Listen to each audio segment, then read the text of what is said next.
त्रिकोणमितीय अनुपात भाग 2 अध्याय 6 कक्षा 10 में हमने पिछले भाग में पढ़ा था कि समकोण त्रिभुज के आधार पर ही त्रिकोणमितीय अनुपात है वो ज्ञात किए जाते हैं।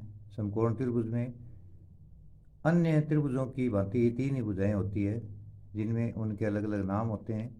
समकोण के सामने की भुजा को कर्ण कहते हैं, लंब होता है और आधार होता है। यहाँ अगर मैं इस कोण को थीटा मानता हूँ तो थीटा के सामने का कोण है वो लंब होगा। अगर मैं इस कोण को थीटा मानता हूँ तो ये लंब होगा और ये आधार होगा। यहाँ पर कर्ण है वो कभी भी नहीं बदलेगा। समकोण के सामने का जो भुजा है वो कर्ण रहेगी। थीटा के आधार पर लंब और आधार है वो आपस में बदल जाते हैं। तो पाइथागोरस प्रमेय क्या थी कि सबसे बड़ी भुजा का वर्ग अन्य दो भुजाओं के वर्गों के योग के बराबर होता है। इसे हम है वो कंठस्थ कर लें। और त्रिकोणमिति में सबसे बड़ा काम हमें एक ही करना है कि क्वेश्चन को करते समय हमें समकोण त्रिभुज ही बनाना है और समकोण त्रिभुज को हमेशा याद रखना है। दो भुजाएं दी हुई हो तो तीसरी भुजा में ज्ञात करनी होती है। इसके बाद में इसे हमेशा याद रखेंगे लाल बटे कक्का। अब इसमें लाल और कक्का क्या है इसके बारे में हम है वो समझने का प्रयास करेंगे कि त्रिकोणमितीय अनुपात है वो ये पुस्तक में कहीं नहीं दिया हुआ है लाल बटे कक्का। ये हमारे समझने की एक शॉर्ट ट्रिक है। इसके आधार पर है वो त्रिकोणमितीय वो आसानी से समझी जा सकती है। तो सबसे पहले मैं इसमें लेता हूँ एल बटा के। तो पहला है इसमें एल बटा के। तो एल को लंब माना है और के को कर्ण माना है। तो एल बटा के लंब बटा कर्ण ये साइन थीटा कहलाएगा, यानी लंब बटा कर्ण। बीच में इसके है ए बटा के। ए बटा के, ए को आधार और के को कर्ण। तो आधार बटा लंब क्या होगा, कॉस थीटा होगा। और तीसरा इसमें है एल बटा ए। तो ये एल बटा ए इसको लंब बटे आधार यानी ये टेन थीटा कहलाएगा। हम त्रिकोणमिति में है वो हमेशा याद रखते हैं sign cos tan. Sine cos ten हमारा रटा हुआ है, यहीं पर मैंने साइन कोस और टेन ही लिया है। तो sine theta cos theta tan theta को हम हमेशा याद रखें। अब इनके हमें कुछ और अन्य अनुपात या जानकारी प्राप्त करते हैं। यहाँ पर हम क्या करेंगे कि यदि साइन थीटा बराबर लंब बटा के यानी लंब बटा कर्ण हो तो साइन का उल्टा क्या होता है, कोसेक थीटा होता है। तो कोसेक को क्या करेंगे हम के बटा एल यानी कर्ण बटा लंब कर देंगे। साइन थीटा और कोसेक थीटा दोनों का गुणा एक होता है तभी ये एक दूसरे के विपरीत होते हैं। यानी एल बटा के को साइन थीटा कहेंगे और के बटा एल को कोसेक थीटा कहेंगे। इसके बाद में दूसरा मैं लेता हूँ कोस थीटा बराबर ए बटा के। जैसे कि ऊपर आपको बताया जा चुका है एल बटा के साइन थीटा, ए बटा के कोस थीटा और एल बटा ए टेन थीटा। तो ये तीन त्रिकोणमितीय अनुपात हैं और तीन जो अन्य हैं वो इनके एक एक के विपरीत है। तो कोस थीटा ए बटा के यानी आधार बटा कर्ण। तो कोस थीटा का उल्टा होता है सेक थीटा। सी के साथ एस आएगा, यहाँ एस के साथ सी आएगा। कोट टेन की जोड़ी है, साइन कोसेक की जोड़ी है और कोस और सेक की जोड़ी है। तो सेक थीटा यहाँ पर मैं कर दूंगा के बटा ए यानी कर्ण बटा आधार। ये कर्ण बटा आधार हो जाएगा। ए बटा के कोस है तो के बटा ए सेक हो जाएगा। इसके बाद में अपने लेते हैं टेन थीटा। तो ये जो लास्ट वाला है एल बटा ए तो ये लंब बटा आधार ये टेन के बराबर होता है। तो टेन का उल्टा होता है कोट। कोट थीटा बराबर ए बटा एल यानी आधार बटा लंब। तो ये हम इस लाल बटा कक्का की सहायता से है हम इनको है वो याद रख सकते हैं। याद रखने में हमें आसानी होती है और यही आगे जा कर के हर प्रश्नावली के अंदर है वो हमें काम देने वाले हैं। तो इसको अच्छी तरह से 2-3 बार देख करके नोट भी कर लें और कंठस्थ कर लें। तो ये जो सभी न्यून कोण हैं ये त्रिकोणमितीय अनुपात कहलाते हैं। सारे ये न्यून कोणों के त्रिकोणमितीय अनुपात हैं। पुनः अपने देखें कि लाल बटे कक्का। अब इसके अंदर क्या होता है कि एक मान कैसे आता है। जैसे मैंने आपको ऊपर बताया कि साइन थीटा और कोस थीटा का गुणा एक होता है। सेक और कोस का गुणा 1 होता है और टेन और कोट का गुणा 1 होता है, वो किस प्रकार होता है। अगर मैं यहीं से समझाने का प्रयास करूं लाल बटा कक्का से, तो साइन थीटा गुणा कोसेक थीटा, साइन थीटा का मान मैंने एल बटा के लिया लंब बटे कर्ण, गुणा कोसेक इसका उल्टा होता है, जब मैं इनको काटता हूँ तो ये 1 आ जाता है। ये अनुपातों में संबंध है इनके। तो अपने यहाँ से क्या मिला हमें कि साइन थीटा और कोसेक थीटा का गुणा 1 होता है। यहाँ पर कोई निशान नहीं है तो हम गुणा का मानेंगे। बार बार साइन थीटा गुणा कोसेक थीटा, यहाँ गुणा बोलने की ज़रूरत नहीं है, हम साइन थीटा कोसेक थीटा बोलते हैं तो वो गुणा ही होता है। अब मैं समीकरण के नियम से अगर मुझे साइन थीटा निकालना है तो मैं कोसेक थीटा है वो 1 के बटे में ले जाता हूँ, और अगर कोसेक थीटा निकालना है यहाँ पर तो मैं साइन थीटा को 1 के बटे में ले जाता हूँ। तो इस प्रकार से ये साइन थीटा और कोसेक थीटा के हमें है वो अन्य संबंध है वो प्राप्त कर सकते हैं। आगे जब हम सर्व समीकरणों वाले सवाल हल करेंगे तब उसमें ये बड़े काम देने वाले हैं कि जहाँ पर भी साइन थीटा होगा उसका हम 1 बटा कोसेक थीटा करके भी मान ज्ञात कर सकते हैं, या जहाँ पर हमें 1 बटा कोसेक थीटा दिखाई देता है तो उसका मान हम साइन थीटा लिख सकते हैं, और आगे हम सर्व समीकरणों को हल करेंगे। तो इसके अंदर अभी हमारा है वो सिर्फ केवल इनको याद रखेंगे कि साइन और कोसेक का गुणा 1 होता है। इसके बाद में मैं दूसरे पे आता हूँ कि लाल बटे कक्का, पुनः वही सूत्र। ये मेरा बार बार लिख करके समझाने का प्रयास यही है कि हम इनको अच्छी तरह से कंठस्थ कर लें, ये हमारे अच्छी तरह से याद हो जाए ताकि आगे हमें कठिनाई न हो। तो हमने ये एल बटा के ले लिया था, अब मैं ए बटा के लेता हूँ। तो ए बटा के क्या होता है, कोस थीटा होता है, और जब मैं इसका उल्टा करता हूँ के बटा ए तो ये सेक थीटा होता है। ये सारे कट गए तो क्या बच गया 1, यानी हमें क्या प्राप्त हुआ, कोस थीटा सेक थीटा बराबर 1। तो यहाँ पर कोस थीटा बराबर 1 बटे सेक थीटा और सेक थीटा बराबर 1 बटे कोस थीटा। समीकरण के नियम से गुणा वाली जो रकम है वो दूसरी तरफ बटे में जाती है। यही हमने समीकरण में कक्षा 6, 7, 8 में हमने वो सीखा है। इसके बाद में अपने लेते हैं लाल बटा कक्का को ही लेकर के मैं एल बटा ए लेता हूँ। तो एल बटा ए का मतलब होता है टेन थीटा, और ए बटा एल का मतलब होता है कोट थीटा। जब मैं इनको दोनों को गुणा करता हूँ तो ये कट करके 1 आ जाते हैं, यानी हमें प्राप्त हो गया टेन थीटा और कोट थीटा का गुणा 1 होता है। तो यहाँ पर मैं टेन थीटा का मान आसानी से निकाल सकता हूँ 1 बटे कोट थीटा, क्योंकि टेन का मान निकाल रहा हूँ तो कोट 1 के बटे में दूसरी तरफ गुणा वाली रकम है वो दूसरी तरफ बटे में जाती है, और कोट थीटा का मान मैं निकालता हूँ तो ये 1 बटे टेन थीटा में प्राप्त होता है। तो यहाँ पर हमें 3 बातें सीखी कि कौन कौन सी, कि साइन और कोसेक का गुणा 1 होता है क्योंकि ये साइन के साथ कोसेक की जोड़ी है। कोस और सेक का गुणा 1 होता है टेन और कोट, और यही हम बोलते हैं यहाँ पर ten coat. Ten coat, cosec और साइन कोसेक, हमें इनको अच्छी तरह से याद रख लेना है कि किसका किसके साथ संबंध है। अगर ये हम अच्छी तरह से याद रख लेंगे तो क्वेश्चनों में कुछ नहीं है, बिल्कुल सिंपल क्वेश्चन है। क्योंकि जब हमारा बेस मजबूत हो जाएगा और हमें ये चीज़ याद हो जाएगी तब प्रश्न करने में हमें आगे कोई कठिनाई नहीं आने वाली है। इसमें आगे सारणी से संबंधित सवाल है, सारणी के बारे में भी मैं आपको बताऊंगा कि किस तरह से सारणी बना करके हम है वो इन सवालों को अच्छी तरह से हल कर सकते हैं। तो ये सारे सवाल समकोण त्रिभुज पर ही चलते हैं जिसका एक कोण 90 डिग्री का होता है। समकोण के सामने की भुजा कर्ण होती है, इसे हमेशा याद रखना है हमें। इसमें एक और है हमारी, ये सर्वसमीका मान सकते हो या त्रिकोणमितीय संबंध है, टेन थीटा बराबर होता है साइन थीटा बटे कोस थीटा। अगर मैं साइन थीटा के मान को कोस थीटा के मान से भाग देता हूँ तो हमें टेन थीटा प्राप्त होता है। जैसा कि हम पहले पढ़ चुके हैं टेन थीटा का उल्टा होता है कोट थीटा। तो मैं जो टेन थीटा का मान है साइन बटे कोस, इसको मैं कोट के लिए कोस बटे साइन कर देता हूँ। इन दोनों को भी हमें अच्छी तरह से याद करना है। और पुनः स्मरण में कराता हूँ आपको कि लाल बटे कक्का, तो इसमें ये है एल बटा के, ये साइन का मान है, यानी साइन थीटा बराबर एल बटा के। और समकोण त्रिभुज में हमने एल किसको माना है लंब और के किसको माना है कर्ण को। तो साइन थीटा बराबर लंब बटा कर्ण, तो एस के साथ सी आएगा।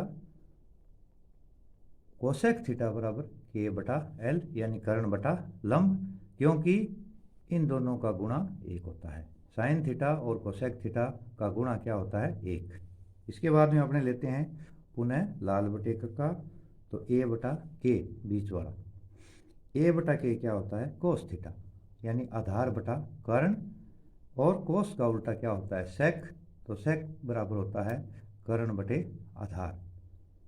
और इसके बाद में तीसरा मैं इसमें लेता हूँ लंब बटे आधार, यानी तीसरा इसमें है टेन थीटा बराबर लंब बटे आधार, तो टेन का उल्टा होता है कोट, तो कोट थीटा बराबर आधार बटे लंब या ए बटा एल।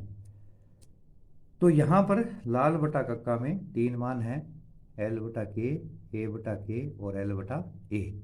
तो यहाँ पर हमें ये हमारी याददाश्त बहुत अच्छी है, जब हम बार बार बोलते हैं कि साइन कोस वाली प्रश्नावली, साइन कोस टेन वाली प्रश्नावली, तो इसी में अपने क्या करेंगे, ये एल बटा के साइन, ए बटा के कोस और एल बटा ए टेन, यानी हमें कौन से सवाल करने हैं? साइन थीटा कोस थीटा और टेन थीटा वाले सवाल है वो करने हैं, और इनकी सारणी भी हमें कंठस्थ करनी है, मुख्य मान हमें इनके याद करने हैं, सारणी भी हमें निकालनी आनी चाहिए। तो यहाँ पर मैं पुनः आपको बता दूं कि समकोण त्रिभुज के अंदर कर्ण को के लेंगे, लंब को एल लेंगे और आधार को ए लेंगे, यानी लाल बटे कक्का, एल ए एल, लाल बटे कक्का, के ए, कक्का के ए। तो ये पुनः याद कर लें अपने कि ये जो है एल बटा के लंब बटा कर्ण, ये किसके बराबर होता है? साइन थीटा के बराबर, साइन थीटा, या इसको अपने साइन ए भी लिख सकते हैं। यहाँ पर हमें ये रखने की जरूरत नहीं है कि थीटा ही हम इसको याद रखें, क्योंकि लंब बटा कर्ण है वो साइन थीटा भी हो सकता है, साइन ए भी हो सकता है, साइन बी भी हो सकता है। ये थीटा और ए कोण पर निर्भर करता है कि कौन सा कोण हमने थीटा माना है। जो कोण हम थीटा मानेंगे नहीं उन कोण को, उसके आधार पर हम निर्णय लेंगे कि हमारा लंब कौन सा है और आधार हमारा कौन सा है, इसके आधार पर ही हमें निर्णय लेना पड़ेगा। इसके बाद में ये एल बटा के आ गया, अब बीच वाला ए बटा के आधार बटे कर्ण, तो ये किसके बराबर होता है? कोस थीटा के, या इसको भी अपने थीटा की जगह कई बार ए भी लिखा हुआ होता है, वो उससे कोई फर्क नहीं पड़ने वाला, कोई भी हो। इसके बाद में तीसरा हम यहाँ पर लेते हैं लंब बटे आधार, तो ये हो गया हमारा टेन थीटा के बराबर टेन थीटा, या इसको टेन ए भी कह सकते हैं। थीटा की जगह यहाँ ए ले लिया, इससे हमें कोई रटने की या याद रखने की कोई आवश्यकता नहीं है कि थीटा और ए में यहाँ कोई फर्क नहीं है। तो यहाँ पर सबसे महत्वपूर्ण चीज़ मैंने आपको क्या बताई इन दो भागों में, कि सबसे पहली बात यह है कि इसमें हर प्रश्न है वो समकोण त्रिभुज आधारित होंगे। पाइथागोरस प्रमेय हमें हमेशा याद रखनी है कि कर्ण का वर्ग अन्य दो भुजाओं के वर्गों के योग के बराबर होता है। कर्ण का वर्ग, यहाँ पर ये महत्वपूर्ण है कि कर्ण का वर्ग अन्य दो भुजाओं के वर्गों के योग के बराबर होता है, यानी कर्ण स्क्वायर इज इक्वल टू आधार स्क्वायर प्लस लंब स्क्वायर। समकोण त्रिभुज के सामने की भुजा क्या होती है? कर्ण होती है। जैसे ऊपर बार बार मैं आपको बता रहा हूँ, समकोण के सामने की भुजा कर्ण होगी, और जहाँ पर भी थीटा कोण बनेगा वो हम क्या मानेंगे? आधार मानेंगे। जैसे मैं आपको यहाँ पर पुनः समझाता हूँ कि ये जैसे हमारा कोई समकोण त्रिभुज है, इस तरह से अपने ये समकोण त्रिभुज बना लिया यहाँ पर, तो ये कोण हमारा कितना है? 90 डिग्री का है। तो ये जो होगी हमारी ये भुजा, ये हमेशा कर्ण होगी, और ये समकोण त्रिभुज में सबसे बड़ी भुजा होती है। अब अगर मैं इसको थीटा मानता हूँ या ए मानता हूँ, जैसे मान लिया ए मान लिया, तो ये क्या होगा? हमारा आधार होगा, और बाकी जो बच गया वो क्या होगा? हमारा लंब होगा।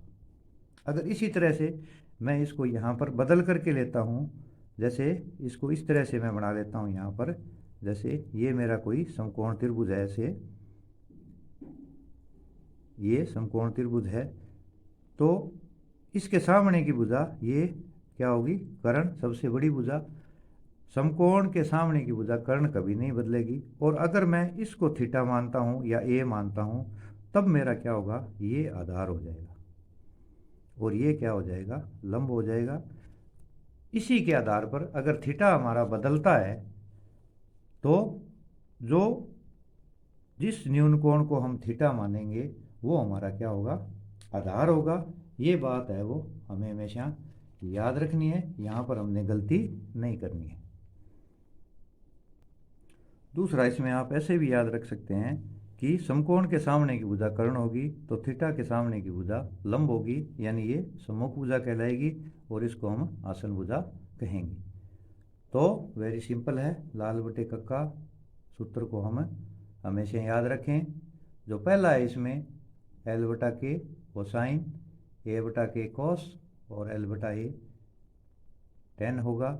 और इनका जब हम उल्टा करेंगे तो साइन का उल्टा कोसेक, कोस का उल्टा सेक और टेन का उल्टा कोट हो जाएगा। तो इन दोनों भागों में मैंने आपको समझाने का प्रयास किया है कि दो ही चीज़ें मुख्य याद रखनी है, पाइथागोरस प्रमेय, कर्ण का वर्ग अन्य दो भुजाओं के वर्गों के योग के बराबर होता है, और एक समकोण त्रिभुज जिसमें तीनों भुजाएं,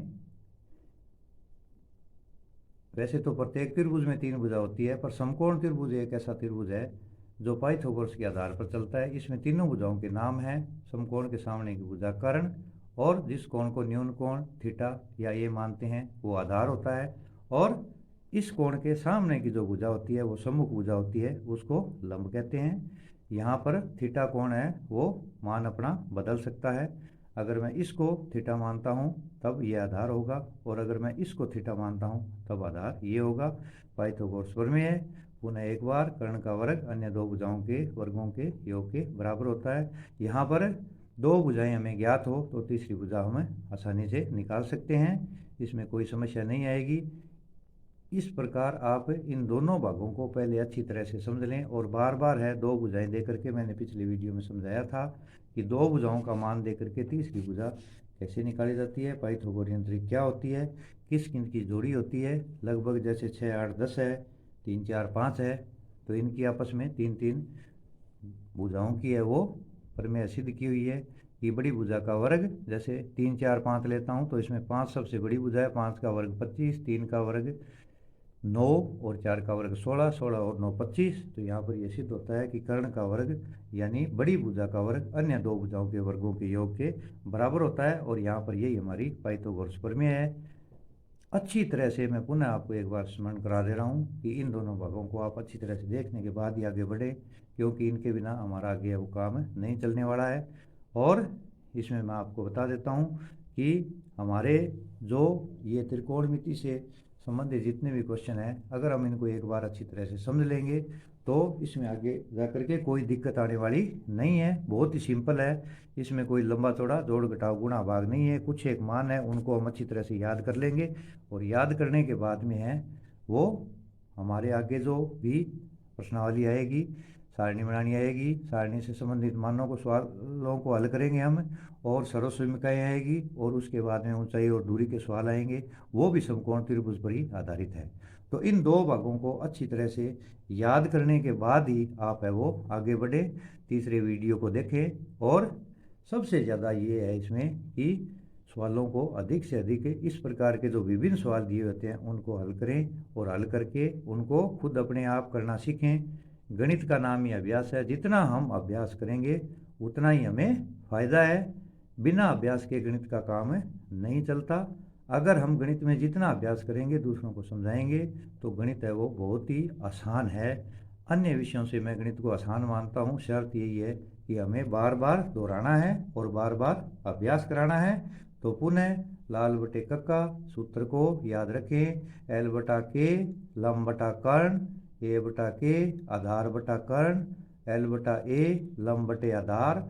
ये हमें रटा हुआ है कि हमें आज कौन सी प्रश्नावली करनी है, कौन से सवाल करने हैं, कौन से सवाल में आते हैं, कौन से नहीं आते हैं। तो हम यही नाम लेते हैं कि sine cos tan, sine cos tan, sine का उल्टा कोसेक, कोस का उल्टा सेक और टेन का उल्टा कोट। और इसमें कोई भी ज़्यादा सरल समीकरण नहीं है, कोई भी ज़्यादा बड़े सूत्र नहीं है, थोड़े से सूत्र है, इनको कंठस्थ कर ले, याद कर ले। तो यहाँ पर हम कोई भी अंक है वो नहीं कटने दे सकते, क्योंकि ये प्रश्नावली तीनों छठी, सातवीं, आठवीं अध्याय है जो कक्षा 10 में बहुत ही आसान है और बहुत ही सिंपल है। इसमें न कोई बड़ा गुणा भाग है, जोड़ घटाव है, कुछ नहीं करना, सिर्फ सूत्र आधारित सिंपल प्रश्नावली है। त्रिकोणमितीय अनुपातों को याद कर ले, सरल समीकरण याद कर ले, तो हम आसानी से अच्छी तरह से इन प्रश्नावली को हल करेंगे। आगे मैं आपको अगले अध्याय में मैं सारणी बनाना सिखाऊंगा कि सारणी किस प्रकार बनाई जाती है। बिल्कुल आसान तरीके से सारणी हम बना लेंगे और उसके महत्वपूर्ण मानों को हम याद भी कर लेंगे, ताकि बार बार हमें सारणी की तरफ जाना नहीं पड़े। क्योंकि हमें कुछ सारणी के मान, महत्वपूर्ण मान अगर हम याद कर लेंगे तो हमारा परीक्षा के अंदर समय बचेगा। और अगर हमें 100/100 लेने हैं तो हमें समय का भी ध्यान रखना है, अपनी गति भी हमें बढ़ानी है। इसी के साथ अगले भाग में मैं आपको सारणी कैसे बनाई जाती है और सारणी से संबंधित प्रश्न है वो कैसे हल करेंगे, आगे के भागों में जानकारी दूंगा। धन्यवाद।